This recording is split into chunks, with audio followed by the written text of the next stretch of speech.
Making selections used to be a much more difficult task. You had to work with channels and you pull out a lot of hair trying to get a good selection. And Photoshop CC has really made the job a lot easier. Um, just to give you one quick example, select subject right here, and Photoshop quickly makes a selection, and Command J, and there it is. Very nice, very fast, hardly any effort. Could probably use that as is. Turn that off. But there's an even better area to go into, and that is select and mask. And this is like great. This is going to make life so much easier in making selections. You got the quick selection tool. We talked about that in a previous video. We got the refine edge brush tool. This is great for hair or branches on trees and the leaves. I see a lot of people struggle with that. This makes that easy. We got the good old brush tool. I love the brush tool. Object selection tool. We talked about that. And then we got lasso tools here, the lasso tool and the polygonal tool. Got the hand to move things around if you blow up the screen, and the magnifying glass. So right now, all we see is green. And the reason for that is that's the layer below the picture of my dog. If I go to the left, there's the picture we're actually on. If we go in the middle, we see a mix of the two. As I make the selection area would become more and more solid. So for example, let's go with our quick selection tool. As you can see, as I build up on my selection, that area becomes clearer and clearer.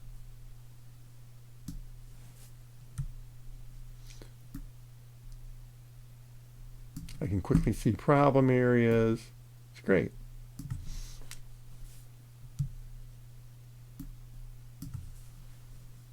So now if I go to the right, we just see the dog. Now right now, I am in onion view, onion skin. You get the good old marching ants. That's the selection. You've seen that. Overlay. So the areas that are not being used are in red, although you can easily switch that right here and make it selected areas if you rather. On black, on white, black and white, which is really what is going on. You're making this mask. That's what you're doing. And then on layers. Let's look at global refinements. So we got smooth, so what's really happening there? So let's go and make this just a mask.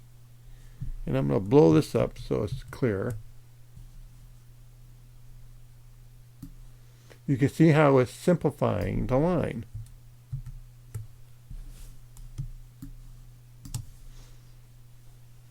Going back to where it was.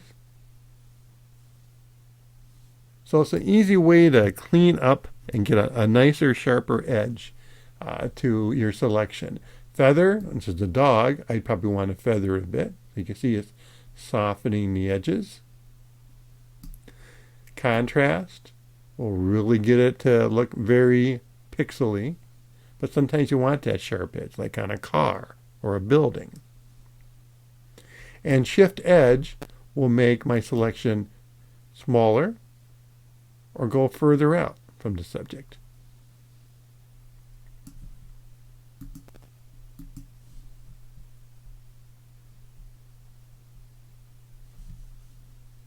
So then we have edge detection.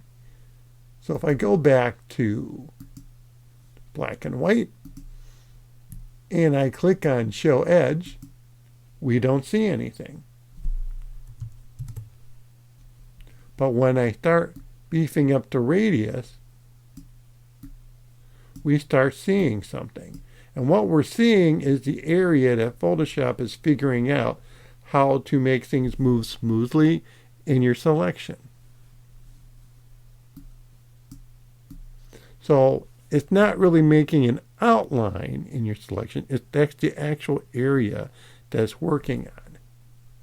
And Smart Radius will vary from picture. It'll vary the width of that radius. So let's go back to onion skin. And let's really dial in where I want Photoshop to work on the transition here. So my dog has short hair, so I'm getting to that. Click on that. Now look at that. Photoshop did a very nice job with the edging. I can also use the Refine Edge Brush. So if I didn't want to use radius, I can go over here and paint where I want Photoshop to focus on with the edging of my selection.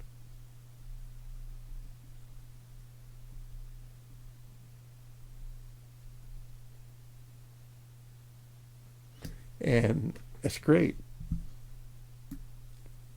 I mean, you can't beat it. I think of all the times I spent hours trying to make a beautiful selection, and here it is in a matter of seconds. And then I can go down here and modify that even more.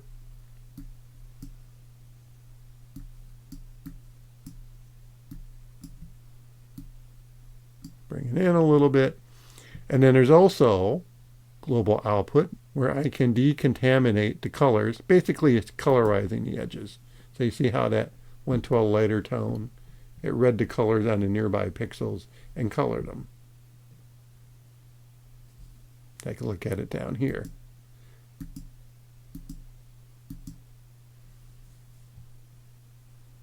When you use decontaminate colors, you're going to be forced to do an output to a new layer with layer mask, which is what I usually do anyway.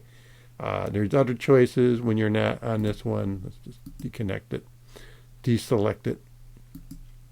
Got selection, layer mask, new layers, new layer with layer mask, new document, and new document with layer mask. So lots of choices, but I like that one anyway. And I kind of like to decontaminate color. It's just that easy.